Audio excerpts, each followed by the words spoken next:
के बाद वैशाली की बड़ी बहन पारुल पहली बार अपने मायके कुछ दिन रहने आई थी, जिसे देखकर उसकी माँ सविता और वैशाली बहुत खुश होती हैं।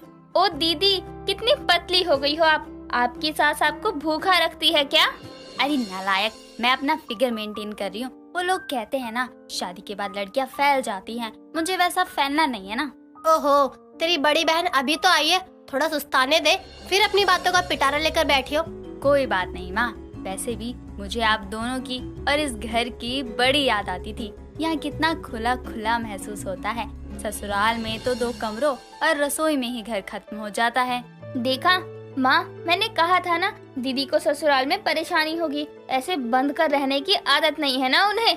परेशानी नहीं, बहुत परेशानी है। छोटे घर में शादी करने से यही दिक्कत होती है। अरे पारुल, घर छोटा है तो क्या, एक दिन बड़ा भी हो जाएगा। वैसे भी तुझे दामाद जी पसंद थे और उनके घर वालों को तू, और दामाद जी में तो कोई बुराई भी नहीं है। और मैं वो माँ नहीं हूँ जो बेटी के ससुराल की चुगलियाँ सुनने बैठूं। और वैशाली, चाय बना कर ले, इसके ले जा। वैशाली किचन की ओर चली जाती है। पारुल की शादी एक मिडिल क्लास फैमिली में हुई थी, जिसके चलते वो अपनी ससुराल वालों की बुराइयां करती थी। एक रोज जब दोनों बहनें हॉल में बैठकर बातें कर रही थी, तभी सविता कहीं बाहर जाने के लिए निकल रही थी कि तभी उनकी पहचान के पंडित घर आते हैं। नमस्कार बहन जी, सब कुशल मंगल है ना? अरे पंडित जी, आइए आइए, सब ठीक है? नमस्ते पंडित जी। जीते रहो बच्चों। अरे बड़ी बिटिया घर आई हुई है? हाँ पंडित जी, कल ही आई हूँ। सही समय पर आई हो। अब तो छोटी बहन की शादी देख कर ही जाना। मतलब पंडित जी?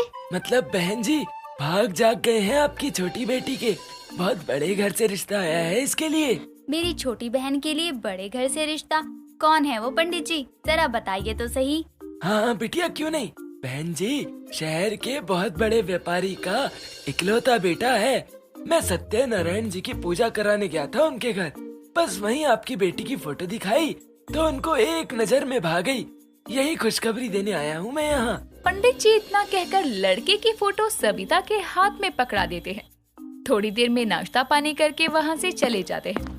सविता रिश्ते की बात सुनकर बहुत खुश होती है। रात को जब वैशाली अपने कमरे में बैठी लड़के की फोटो देख रही थी, तभी पारुल उसके लिए दूध लेकर उसके कमरे में आती है और उसे लड़के की फोटो को प्यार से देखते हुए कहती है, बस बस, कितना निहारेगी।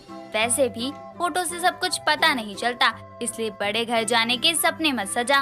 क्या दीदी, आप भी ना। मैं तो लड़के की फोटो देखकर ये सोच रही हूँ कि कितना हैंडसम लड़का है, इसे मैं कैसे पसंद आ गई। क्या पता उम्र ज्यादा हो और कोई लड़की नहीं मिल रही हो इसे। वैसे भी बड़े घर के लोगों के अलग ही चोचले होते हैं। मैं तो कहती हूँ इन रिश्ते के चक्कर में अभी मत ही पड़। अभी शादी की जल्दी ही क्या है। जल्दी तो कोई नहीं है दीदी, लेकिन माँ ने पंडित जी की बात सुनकर लड़के वालों को परसों घर बुला लिया है। अच्छा छोड़, तू दूध पी ले।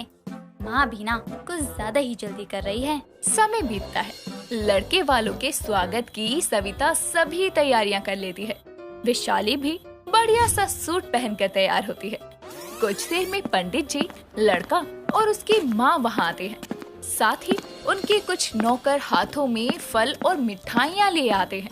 इतना सब कुछ देखकर पारुल अपने मन में कहती है, रिश्ते की बात करने के लिए भी इतना सामान लेकर आए हैं, कुछ ज्यादा ही बड़े घर के लगते हैं। नमस्ते बहन जी, ये कुछ फल और मिठाइयाँ हैं आपके लिए। अरे बहन जी, इन सब की क्या जरूरत थी? वो बहन जी, खाली हाथ कैसे जाएं, कुछ समझ में नहीं आ रहा था, इसलिए अपनी तसल्ली के लिए ये सब ले आए। सविता बहन, ये बातें छोड़िए और लड़के से मिलिए। आवेश नाम है इसका। अब अपनी छोटी बेटी को भी बुला लीजिए। हाँ, मैं लेकर आती हूँ। लड़का तो सच में हैंडसम है, वैसा ही जैसे फोटो में था। वैशाली की किस्मत में कुछ ज्यादा ही नहीं लिखा।